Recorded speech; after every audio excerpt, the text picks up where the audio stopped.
Hey, this is Chuck, and you are listening to Fans with Bands, the podcast where we talk to the fans and the bands they dig about life, music, and whatever the hell else we want to talk about. Today on Fans with Bands, we're talking to Hard Luck Pete. Check it out. Oh, it's so nice. Hey, this is Chuck with Fans with Bands, and I'm talking to Pete from Hard Luck Pete and Wrong Way Streets. Pete, how you doing, man? Doing great. How are you tonight? I'm doing awesome, man. Thanks so much for being on Fans with Bands. Thanks for having me. It's really a real honor to be on the show. I tuned in not too long ago, and you had Phil Prophet on. Had a good time. So Yeah, why not? Yeah, it's awesome. You know, I haven't seen you live yet, but I remember seeing some posts. I think you had some posts in playing in Detroit tonight about some upcoming shows, and I think that was before or right after I saw Phil. And I've always been into like old school country, and so I checked out some of your stuff, and it's really cool, like that honky tonk, boogie, the hillbilly boogie, kind of stuff that I love, and and like you said, then you popped into the Phil Prophet, interview we had on Fans with Bands, and I was like, man, I gotta talk to Pete and get his story too, man. So cool. So tell me, like, how did you get into like playing country music? What drove you there? Because you're not that old a dude, so it's like, what was the influence? Well, I grew up in Waterford, Michigan, and it was kind of a country town ish. It built really quick, but it was when I was in high school, it was pretty country, and I had always been trying to find a group of people to fit in with. And because I was friends with everybody. It didn't matter, what their status quo was or anything like that. I made friends, but you get picked on for that too, because people don't like you, being cool with everybody. You're supposed to stick to a certain group. Right. Stick to your clique. But then in high school, I was writing music already, and but I was trying, like, I listened to a lot of, Metallica and Megadeth and Pantera and that kind of thing. My parents listened to 90s country and that sort of thing at the time. But, and I didn't dislike it. I just pretended to, because, you can't listen to the same shit your parents do. Right. So, ultimately, when I was trying to write songs, they all kind of felt like country anyways, and I never did anything really with any of the ones from way back then. I think I still got a folder of them, but high school came around, and I fit in fairly well with the country group of people, and I liked, I worked on a few farms and stuff because I wanted to check it out. My first concert was Hank Williams Jr. and Charlie Daniels and oh, really? Skinner and Little Feat and Marshall Tucker. So that was a great introduction into music. And Hank Williams Jr. was what really got me into the older sound of country music, that I really started to enjoy before getting into other genres later on in life. Hank Williams III was a really big influence, but people like Chris Christopherson and Waylon Jennings and Johnny Cash, those guys always had good influences. A friend of my family was named Archie Bunker. His brother Billy, or not Archie Bunker. No. I was gonna say, was his name really Archie Bunker? Fuck yeah! Oh god! And, no, he's not Archie Bunker. Well, that would be interesting, having Archie Bunker as your as relative, wouldn't it? Oh yeah. I was wondering why you laughed, and I didn't even realize I said Bunker there for a second. But even better than Archie Bunker, good friend of the family was Archie Grammer.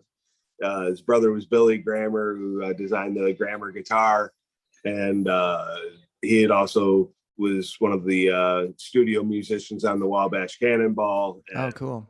So in the 2004-2005, when my grandma passed away, Archie came up to me at the funeral and said, hey, me and some of the guys are getting together at my house later. Would you like to come over and jam? And I could play like 3 chords. I didn't know anything at all, but right.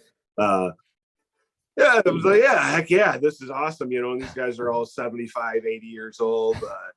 Archie had played the Grand Ole Opry, and he'd opened for George Jones and Stonewall Jackson, and George Jones was so hammered that he couldn't play. So Archie's out there holding down the set, but thankfully Stonewall was there and was able to gather in the crowd, and because they were getting a little rowdy back in those days, George had a way of doing that. But yeah, even for my graduation, Archie went down and visited George at his house and took a picture of him on his lawn with his Tennessee hat on and on his John Deere tractor. So I have that out in my garage. Oh shit! Yeah. Yep. So that day, Archie, I went over there and hung out with Archie and those old fellas. And it's funny now because everybody knows it as the Chris Stapleton tune, but Tennessee Whiskey, they were playing some old shit, and I didn't know a lot of it, but all of a sudden they were playing Tennessee Whiskey, and I knew, with David Allan Coe and George Jones singing it, and I was like, I know this song, and I was all, and then I'm singing, and they're like, shh, the women are sleeping upstairs, Oh, I'm sorry, now I'm being too loud, but that really was where it started, where it's like, man, this is really cool. I loved the feeling of being around the other musicians, and it wasn't for a little while later before I actually started a band up, and we started playing. That wasn't until about 2008 when we started up playing as officially. We were the Wrong Way Streets before we were Hard Luck Pete and the Wrong Way Streets. Okay. But my band members always seem to be different, so it made more sense to be Hard Luck Pete and the Wrong Way Streets than it did just the Wrong Way Streets, because it was more. It turned into more. I'm the front man, and I have whoever I'm lucky to have behind me for that gig that night. The upcoming gig tomorrow at the Wildwood Theater in Lake Orion, I have my main lineup, which I'm really excited about. Cool. I haven't got to play with those guys in a while. Yeah. Who's in that band right now? Right now we got Dave Jeezy. He is he's great. He plays with a lot of people, plays with the Firewalkers, plays in the Blue Water Kings, and he's got a gig I think every Friday night at the down at the Greektown Casino. And oh, nice. So he's always, but man, the guy can just play guitar. The first time he ever played with us, he was playing on his Gretsch, but he wasn't really familiar with the country music, but he's just a great lead guitar player, and he's a great person too. And so I brought him in, and the first thing somebody said was, man, that guy's got some chops. So you can tell he's not a country player. Look at that guitar he's playing, And, so we made him bust out his Telecaster and get into that honky tonks with us, and he bought himself some overalls, and I got him a cowboy hat, and every now and then you'll still see him out there, and he looks like he's coming, playing a preppy concert or some sort, but the last show he played with us, he looked Amish, and it was great. But so he's the lead guitar.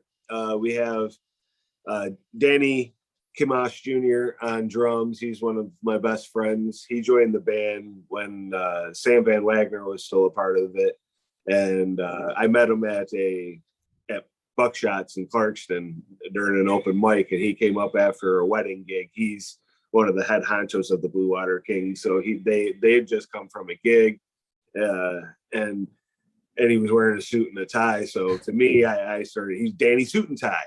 So that's what I call him, is Danny Suit and Tie. I call him brother now because we've become great friends, and him and I ultimately Hard Luck Pete and the Wrong Way Streets. It's really our ship, and everybody else has their own contributions, but Danny and I have the final say of everything that goes on. And then we have Wiz the Wizard on the steel guitar. Nice. And Wiz is, I think Wiz is 73 this year. Holy crap! Nice. Yeah, and he's still out there. I have to carry his gear for him, if and make sure that he has chicken wings, or he'll get a little grouchy. But Yeah, those pedal steels are heavy, man. they are, Yeah. and I mean, I'm really big, so I just pick it up and walk with it. You know, he's like, do I have to break it down? No, man, just leave it together. I'll pick it up out of your van, and we'll be good. Okay, you sure? Awesome. Yeah, we got this. So, yeah, yeah. You know, and all pedal steel players are a little weird. Well, all musicians are weird, but pedal steel players are very, very intricate people, no matter how old they are, and Wiz is no different. And but you know, I love playing with them. We get them up on that stage, and you know, we don't get rehearsals very often or anything, you know, unless we got like a new song. Other than that, it's just kind of I send everybody the charts and a YouTube link to a set list of the videos and go, hey, you know, here's your homework, and we show up to the gig and play a show. Nice. Yeah, so I'm very thankful. You know, they always tell you to surround yourself by musicians who are better than you, and I've 100% done this. I wouldn't be where I am without them, and they also know that I work really hard to take care of them and to promote them, and I go see their gigs when they're not playing with me, and you know, I give them Christmas bonuses, and you know, when there's one more other person, band, Ken Pesic, he's the bassist, and look at this guy. He took time to clear his nose and join the interview here. Yeah, we got Jeff has joined. How you doing, gentlemen? Good. How are you, man? Excellent. I had to chime in. I couldn't get the sound at first, but I figured it out. All right. I'm proud Fantastic. Keep doing what you're doing. I'm enjoying it. All right. Awesome. So you mentioned, like, I think you said, was it 2008 when Along with Streets got going? Yep. We were playing, our first show was at Airway Lanes in Waterford, and we had a pig roast. Nice. And we played, and I had actually a different band at the time. I had actually, Jeff knows this fella. His name's Bob Brownson, was playing drums for me, and we called him Taint McPherson, NASCAR driver extraordinaire. And then had Greg Wilson was playing guitar, and oh gosh, I don't know. And then it ended up where he ended up being on stand-up bass, and Sam Van Wagner joined playing guitar, and yeah, we had all sorts of different looks in that band back then, and it was a shit show all the time. We just got hammered, and Sam Van Wagner and I started writing the songs that became like the original EP that we put out in 2012, Wrong Way Streets for My Brothers. Yeah, that was when it really started, and I'd go over to his house. He lived in a little loft in a basement above our friends, and go over there with a couple 24-ounce beers. If him one, I'd have like 4 or 5, and just get plowed and write some songs. Then the problem was that when we'd go to start playing out, because I didn't know how to play the guitar then yet, is we go out to gigs and I'd just be getting plowed, and Sam's trying to have this image of being, you know, he's a professional musician, and it's his day job, and here I am just just get drunk, you know. We're having a great time getting drunk and forgetting to pay my tabs, and falling over, not really, you know, can't sing the words. You turn the corner, Pete. You did. Yeah. So that was when it started, and then we played like one show a year, and it was the pig roast at Airway, and there would be, you know, between 300 to 1,000 people there, and we had, you know, spaghetti wrestling and whipped cream wrestling, and volleyball going, and you know, beer pong and dart tournaments, and we had a bunch of different bands that I put together all the bands, and the cops would come, because when we play out on the deck, there was this one person's house where you couldn't hear it outside, but all the music echoed right into her living room. It was driving her absolutely nuts, and the cops were like, "We're sorry." We're like, but we went over there. We're like, we hear shit. And we walked into her living room, and this sounds like you guys are playing in her living room. So like it's still fucking daylight out, but Watford doesn't have a noise ordinance. So if anytime somebody calls and complains that you're supposed to shut up. Just churches, right? Right. Just churches. That's right. So, so what's the songwriting process for you, for you like? I mean, because there's obviously an element of humor, in some of those tunes, and which I love. So, what is that like for you? Like, do you come up with lyrics and like, try to fit some chords around it, some melody, or do you just like put it all together as it's coming across to you? Well, I'll tell you, it comes down to a quote I heard from Waylon Jennings a long time ago that Hank Williams was the only man alive that could ever make you feel good about feeling bad. And I always remembered that quote. And I went through a lot with the drinking and everything, and being bullied in school and things like that. And I was adopted, and which is great. I had great parents being adopted. I mean, getting two people that want you, fucking awesome. Right. So, but there's things that are different, when that happens, so that you don't understand as a kid that you do more, and you're like, well, why did I react this way or that way? And it doesn't, Right.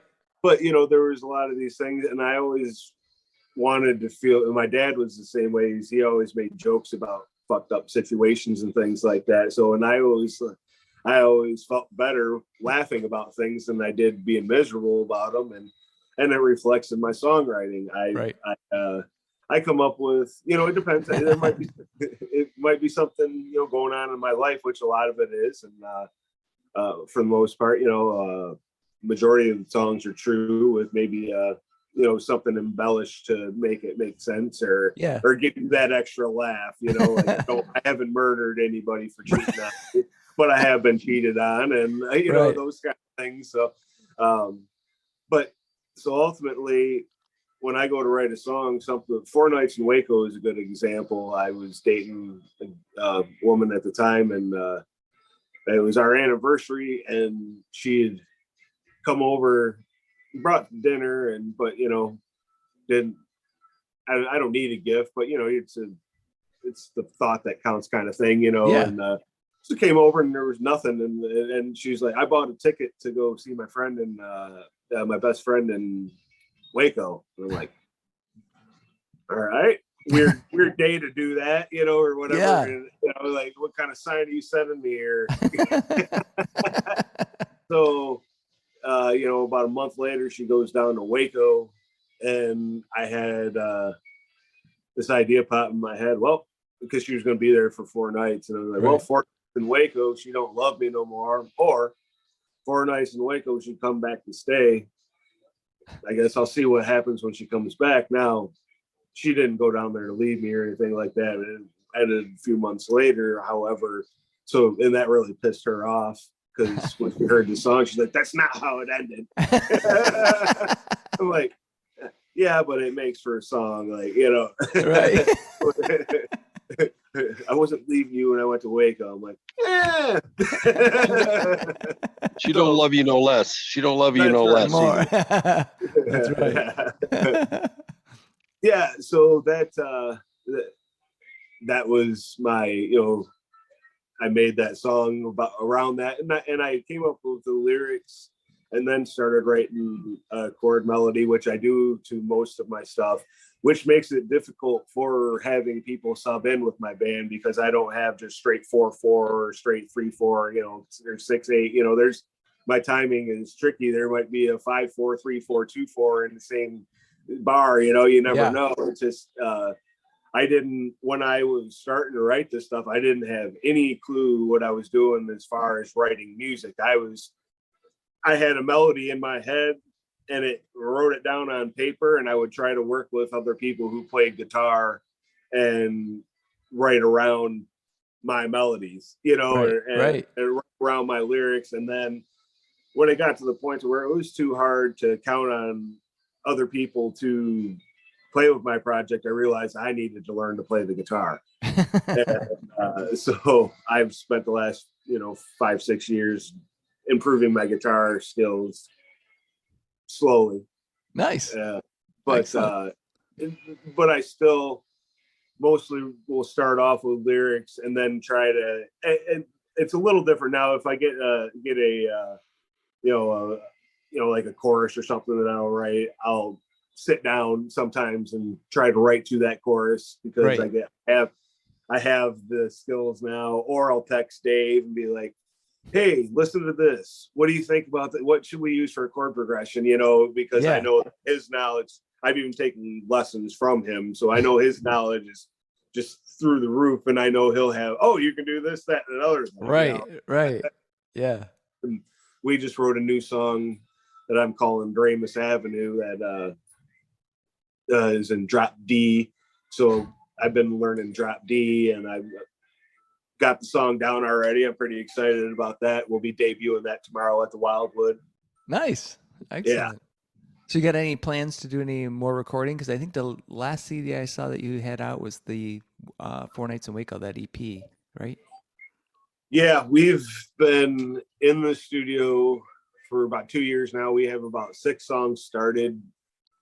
We're going to re-release some stuff that I did from the Wrong Way Streets EP in 2012.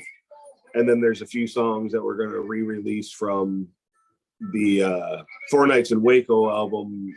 For example, I've known for my feud right now with the local country station 99.5. I've been trolling their Facebook daily because they seem to think that they're one of the local news channels. Even though they don't really play country music on there anyways, they don't talk about it either. I'd rather them talk about that stuff that they play on their channel rather than have another news channel. So, and they don't talk about any of the local people. And we have a lot of really, really good local country artists here. So anyway, I've got this feud going with them and I'm a top fan. Instead of being blocked, I'm a top fan. And, I don't know where I was going with this. What was your question? about a new album. Oh, yeah, new album. So, yes. So since 99.5 doesn't support local music, we know that there's Sessions Radio that does. They play a lot of all local stuff. And then there's also Motor City Riffs. Yeah. And Motor City Riffs has actually played a few of my country friends' songs on there. So I wanted to redo Lately I've Been Drinking Too Much Lately for a radio cut. Because I say fucking it once, but I didn't want to bleep it. I just was like, I can redo this.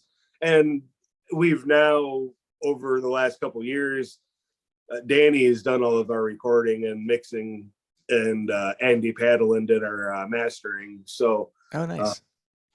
So now that we've got the better knowledge of what we're looking for as far as musically, we cleaned up, we remixed that song, and I did laid down a new vocal track over the stuff that we had, and we cleaned it up, and it sounds like a whole new song now, and it doesn't sound like all the chaos that we had before.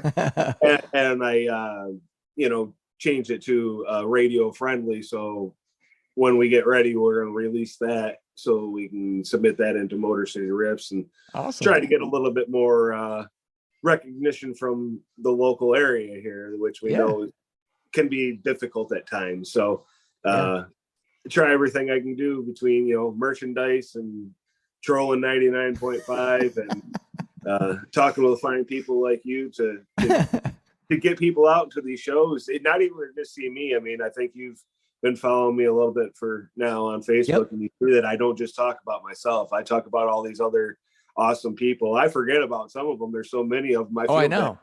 When I'm going through trying to list a post of all the country people that I've met in the last couple of years, the list just goes on and on. So I try not to forget any of them. And every now and then I got to go back in and edit a post. Well, I'm the same way, man, because I've been trying to, through this and just in general, just there's so much music across the board here, and it's all awesome. And I feel like, sometimes I go to a show and there's not, I think there's not enough people here. There's not enough people like really enjoying this. There may be like, I don't know, 5,000 people to see, some major act, but they won't go to a local show. And I'm like, Right. this is seriously as good as that or better, right? Well, and a And lot of times you'll see that the people that go to that show will be blown away by that local act, and they yeah, still won't go to that show. The local act, a lot of times, not me, I'm not, but right, others, blow away the headliner, and they still won't come out. yeah, But we've been having a good luck.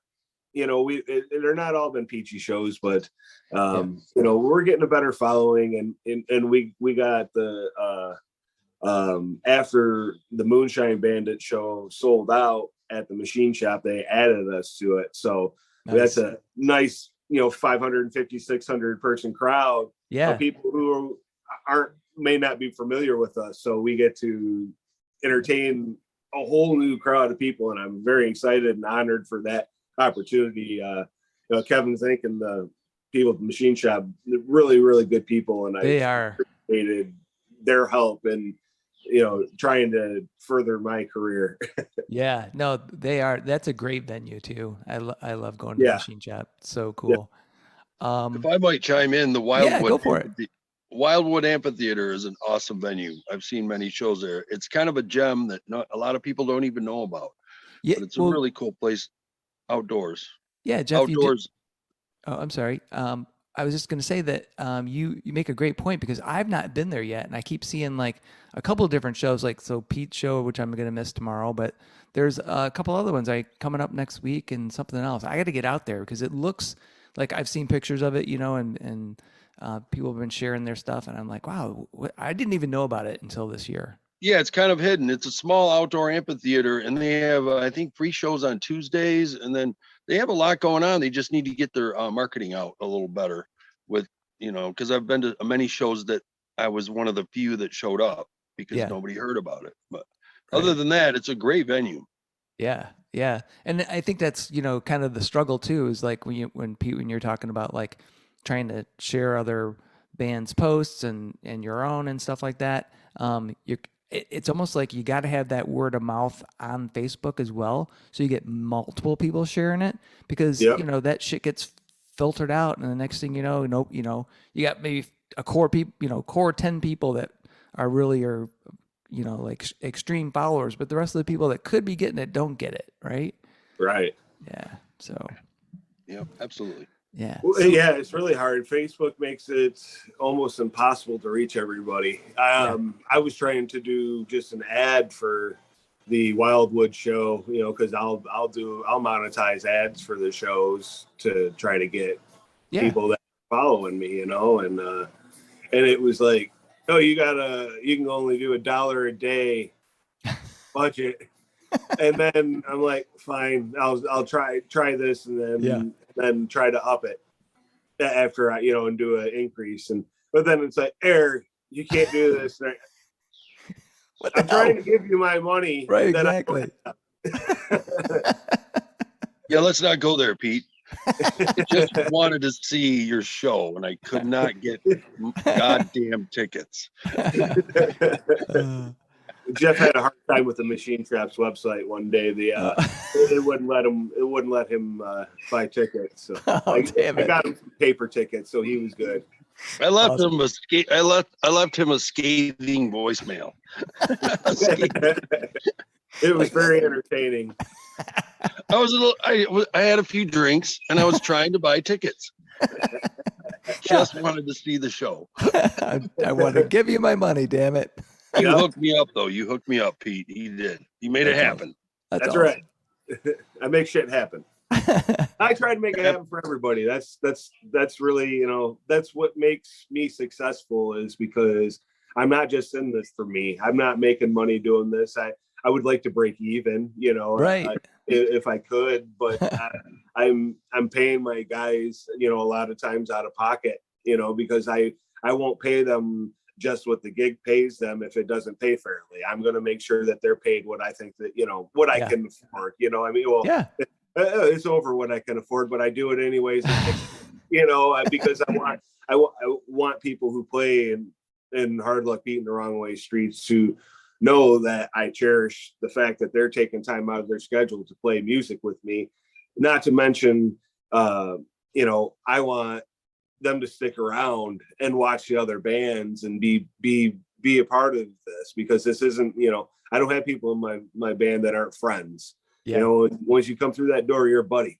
And if that's not the way it is, it's not going to work out. No hard feelings, but you know, we're moving along, and I'm playing with people who are going to have a good positive attitude, and we're going to have fun. Yeah, cool. And I want to make sure that everybody in this town gets what they have to. The biggest advice I have for everybody is don't give up, because you know, a lot of guys that I talk to are frustrated because of lack of attendance, and but it's like that everybody's hated in their own town. I mean, Casper McQuaid's on Facebook complaining about the same thing in Oklahoma that we're complaining about here. Yeah. So just keep playing the shows and get out of the state and go see what it's like. You know, I mean, that's the things, you got to take a chance on yourself. We did it last year. We went on tour and we were welcomed out of state. You know, I've had a few really, really good shows here because I have some supportive friends, but going out of state, it was a whole different ball game. It was strangers coming out and being as supportive as the group of friends that I'm begging to come out to every single show, bleeding them of every nickel they have, you know. Come on, guys, you can't come out again. I know I played 6 shows in a row in this month, but you gotta come. You know, that's why I also don't do bar gigs and cover gigs, because I don't want people to get burned out on seeing Hard Luck Pete and Wrong Way Streets. Our show's always a little bit different, and it gets a little bit better every time you come out. So, you know, it's what you got to do to keep going. That's true. Well, you know, Fans with Bands is not just about me asking questions, so I want to open it up to Jeff. Jeff, you got any questions for Pete? No, other than, did you ever get your Skechers back in your $20 from Ward Davis? No, that son of a bitch stole my favorite pair of Skechers and my last $20. He told me he needed Big John's Steakhouse. It was right next door. It was right next door. You couldn't help but smell it. Yeah, he dominated it. Yeah. You know, that was that was a fun show. Good to open up. Ward's a really good guy. I've seen him live multiple times, and that was my first time opening for him, and it was definitely an honor. You know, did he walk you through it a little bit? Your first nervous gig? Did Ward walk you through it? No. We just no, not at all. he had some things he had to take care of, so I didn't really get to talk to him too much before the show. After the show, we burned a joint and had a couple good laughs, and awesome. Then he went on stage and hung out, and afterwards, you know, he met my ma. You know, she made a wood burning for him, and we given that to him. So.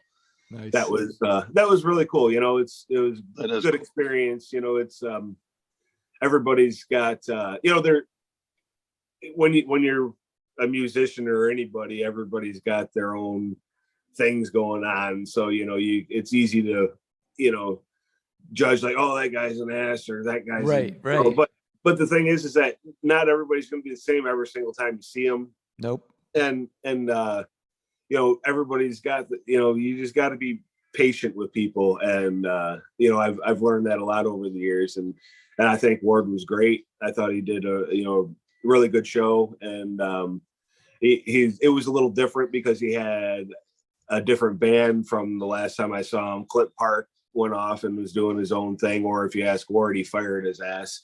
But Clint Park just released an EP, and, you know, he's doing it's really good. I was really impressed. It's number 5 on iTunes right now, and he's an independent artist. So that's really cool. I think it got up to number 4, but you know, but yeah, you know, Ward, I think going through all the things he went through, you know, once you really get to know him and get to be a friend of his, I'm sure he has, you know, a lot of insight and a lot of guidance and things like that. You can, you know, he's a pretty open book, so I learn a lot from him just watching his Facebook page and stuff like that. The show after we opened for Charles Wesley Godwin, and those guys were just some of the nicest people ever. They stayed out and the whole band watched our entire set. And they were awesome. they were really, because we're a different, different breed, it's like, Yeah.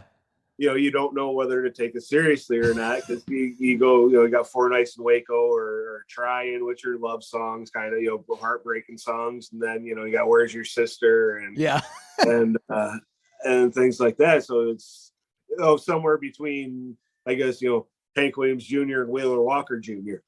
right. So, but I don't want to be just a gimmick. So I don't do all just, cussing songs, but we definitely have our share of them. And so it was interesting watching, Charles was a Godwin's band and him himself come out and talk to us and tell us like how badass that was and how much fun they had watched. That's cool. And then, when I play at the machine shop, I smoke a brisket or some pork and make some mac and cheese and whatever. And nice. So Charles wanted to find out how I got such a good bark on my brisket. And so we had a few-minute conversation about smoking meat. And nice. It was just, a real pleasant experience. And I look forward to this Friday with Moonshine Bandits. I have a feeling that they're going to be, good group of guys, and I'm excited to share the stage with them and warm it up for them. But then tomorrow we got Brandon Calhoun opening for us, and he's a really, really good guy. I haven't met him yet, but I've heard a lot of really good stories about him. So I'm even more excited that he's opening than I was just knowing that some guy named Brandon Calhoun was opening for me. Yeah, so, that dude is awesome, man. So I'm really excited. It's gonna be a fun show. Yeah, and he's a cool guy too, man. I met him years ago because I saw his band play at Dark Horse. I didn't know who he was. I think I went to go see. I don't know. Do you know Elliot Moses from? He's in like Whinstone Cowboys, and he was in Universal Temple of Divine Power and Black Irish. I haven't. I don't think I've met the guys in Whinstone yet. They've been on my Instagram radar, but I just found out like a week ago that they're actually local. Yeah. I was like, oh, okay. Well, now I'm going to pay attention to these guys. So I they're on my list to look into for next few musicians. Well, I think I went to see, I think it was Black Irish, and so Brandon was playing like on that show, and he was, his band, and I was like, holy shit! I bought a CD right away because I was like, this guy is fucking awesome. Awesome. Yeah, so that'll be cool. That'll be really cool. Yeah, I'm excited for that. Yeah. So if you could go anywhere in the world to play a show, where would you want to go, and who would you like to have on the show with you? Oh, I've always wanted to play Billy Bob's in Texas. That would be cool. Yeah. I'd take Full Profit down with me. All right. I would like to, as much as I'd like to play with I would love to play with Cody Jinks or Whitey Morgan or, Jamie Johnson or Bo Cephas, any of those cats. But ultimately I'd like to bring people with me that I can pop up, if I could, Phil Profit or Rachel Brooke and Jennifer Westwood, if I could bring some of them with me, that would be badass. Have Detroit honky tonk down at Billy Bob's. I think that would be really fucking exciting. Yeah, that would be actually, the marketing alone would be awesome. Detroit honky tonk and hell yeah. That's right. I have ex best friend came from Texas, and he always told me, back in my days, that he didn't know they made rednecks like this far north. And, he was like, you if I didn't know you, I would think you was from Texas. So cool. It makes sense. And then, it was funny because a lot of people now see me with the long hair and the beard, and I didn't grow that. I found out about Whitey Morgan and Cody Jinks and all these long-haired country singers afterwards. I started growing the hair and the beard out of depression when my best friend Gargi had taken his life. He was in the military and he had PTSD, and he took his life one night, and kind of quit shaving, and when he got out of the army, he did the same thing. He quit cutting his hair and quit shaving for a while. I had a big old burly beard, and so I kind of went that same route in mourning, which ended up turning into where I have glorious flowing locks of hair and a great beard that when my girlfriend gets she's a hairstylist, so she gets in there with a blower and blows it up and adds about an extra 6 inches to it. It's like my love life. You just keep blowing it and adds that couple extra inches there. And, nice. So that's ultimately where the hair and the beard started. Nice. It didn't even have anything to do with music, but I used to shave my head bald every year. I've always had a big beard since I was like 14 when I met Jeff. Jeff, yes, you're correct. Friend of my dad. You are correct. Absolutely. Oh I know this kid for a long time. Yeah. This young man. He's a young man. He was a kid.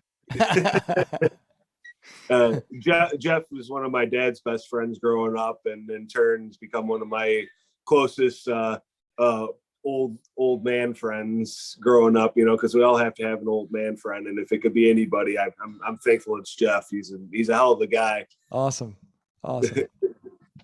Fantastic. Appreciate it. So Pete, what was the very first album you bought, or CD or tape? It was I know, I'm trying to think if it was, well, my camera moves with me when I went to the side too. This thing is fucking awesome. This thing is, I know, it's cool. I don't know how it happened, but I have this thing on Panorama or whatever. So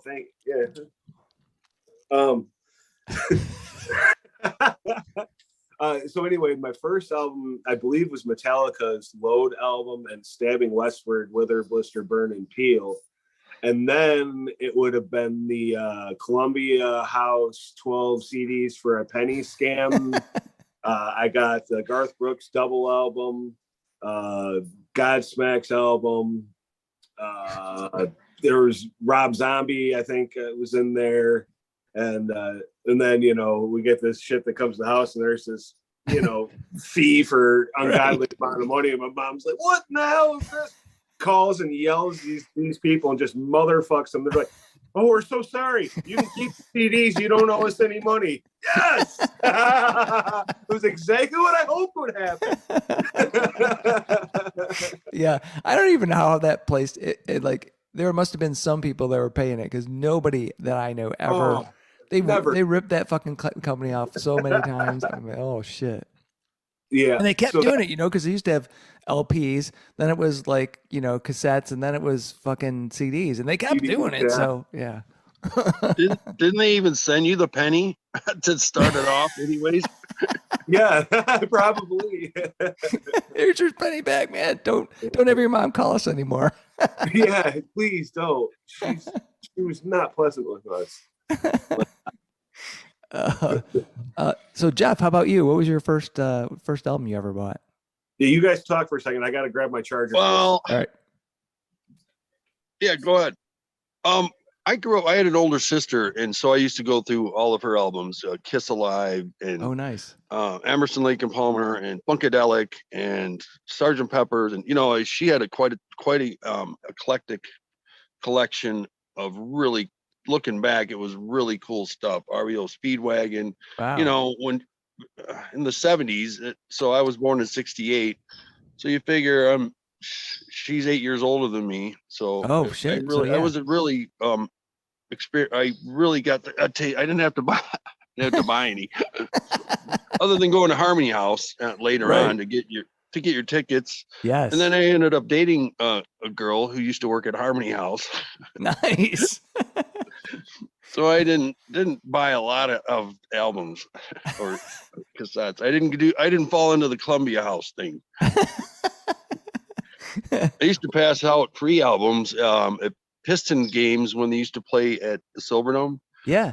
You would we had stacks of Peaches. I think it was Peaches records and tapes or something, or whatever. They were passing out albums at the gate when you walked in, and I was 14 when I did that. So Yeah, it's I miss all that old the record stores and the LPs and stuff like that, you know, and the Yeah. vinyl. And the Yeah. vinyl, I know the vinyl's made a comeback Oh yeah, for sure. Big time. for sure, but there's nothing like the little scratching in the background and trying to guess where you're dropping the needle Oh to get yeah. the song you want to hear. Yeah. You know what I found the other day was the at the Canterbury Village. I was there, and they have a little record shop in there, and they had the Best Little Whorehouse in Texas soundtrack.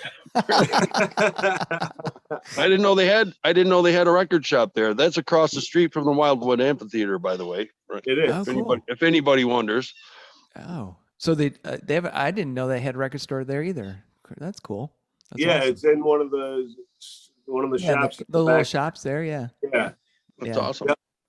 Yeah. Last time I was there, which was a long time ago, there used to be a place that had like Irish and Scottish like paraphernalia. Well, like Yeah. shirts and stuff, and they rented kilts. So I rented a kilt for Christmas. It's still there. It's still there. It's in the back. There's little shops in behind the Canterbury. There's standalone shops, and it's still there. You can rent kilts and stuff for the Renaissance Festival or whatever. Awesome. That's cool. That's or awesome. whatever your needs are. Right. So Pete, I'm curious about like, if you could have a beer, whatever kind of beverage you prefer, who would you like to talk to and share that beverage with? It could be alive now or dead. I'd like to hang out and get high with Willie Nelson. Yeah, I think I would love to get high with Willie Nelson and just listen to him tell stories. Yeah. I don't need to talk. I just want to sit there and bask in the glory of old Willie and float away into the sky like you should when you listen to Willie Nelson, talk. Yeah. And, That's a great one, man, because I'm sure that guy, could literally rattle off story after story after story, and you'd be like, what the fuck? Yeah. I've read a couple of his books, and they're great. So I can imagine being in person. I've worked a show a couple times, and I got to stand in the doorway backstage watching him from behind play, in front of, all these people. And it was just surreal. It was really cool. And the one thing that you notice is that he has really long fucking arm hair. He could fly away with the length of his arm hair. Crazy. Fun fact. It's a fun fact. Yeah. So Jeff, how about you? Who would you like to go have a beer? Oh, there's so many different, as far as like heroes or somebody who, obviously my dad or, stuff like that. But as far as, I did a lot of backstage stuff. So I was able to see some of the things like Pete has seen. That's really cool. And I love those moments. I've gotten offered to come on the tour bus to have a beer with Dave Mustaine, but I couldn't because a Megadeth, because I couldn't because I was working. Yeah. But I've had those opportunities, and one of my heroes I grew up, not heroes, but one of my favorites from my teenage years. And even have him, he got kicked out of Metallica for drinking too much, for God's sake.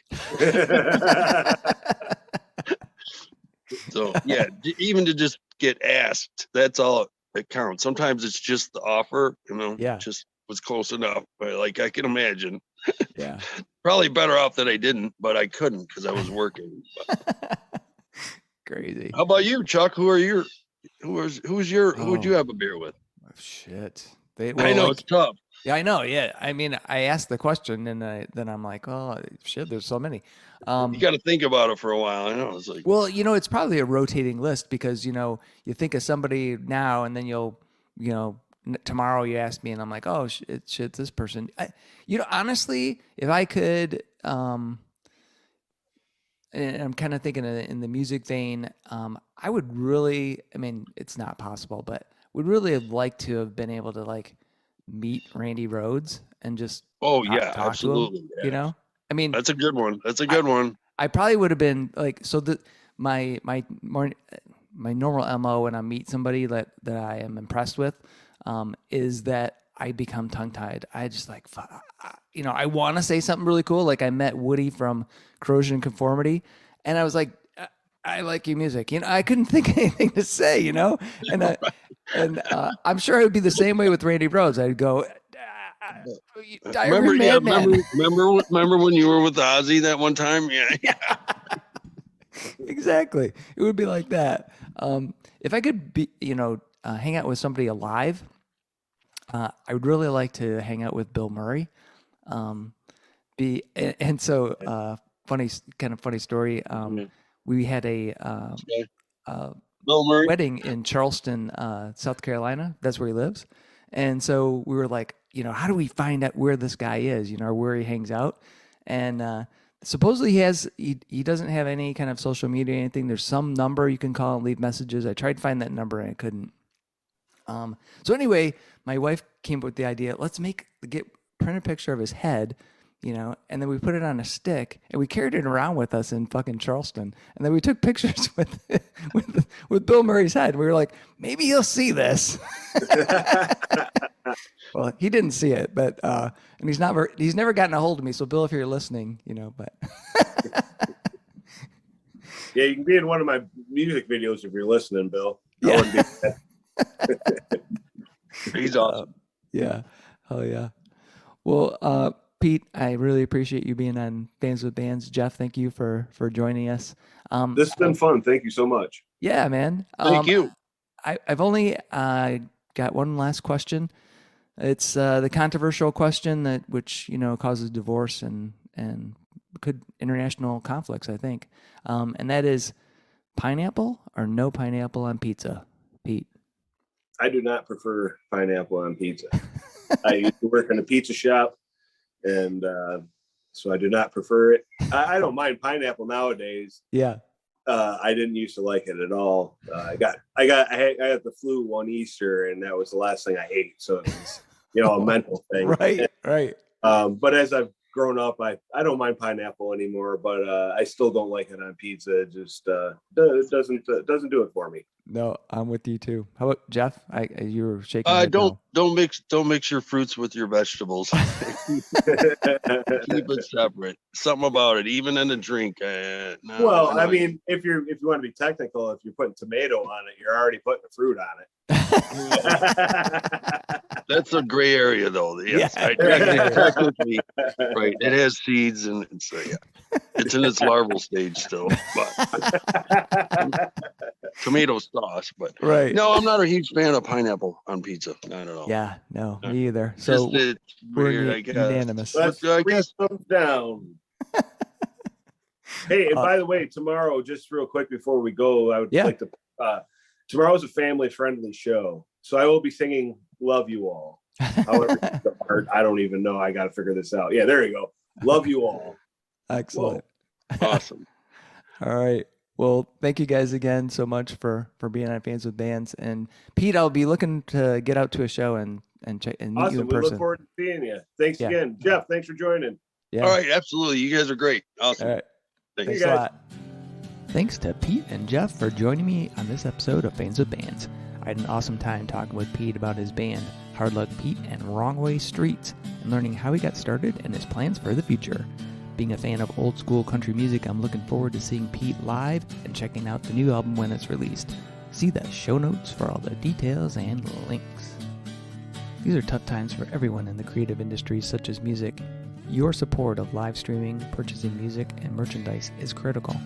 If you can help out your local artists, please do. If you are in the Michigan area, consider following the Playing in the Detroit Area Tonight Facebook page. It is a place for fans and bands to support each other and share our combined love of music. Thank you all so much for listening. Be sure to hit subscribe on your favorite podcast service to get each and every episode of Fans with Bands. Spread the word by rating the show and leaving a comment. We want to hear what you think. You can keep in touch by following us on social media. This is a Life in Michigan production. Until next time, be well, and kick out the jams.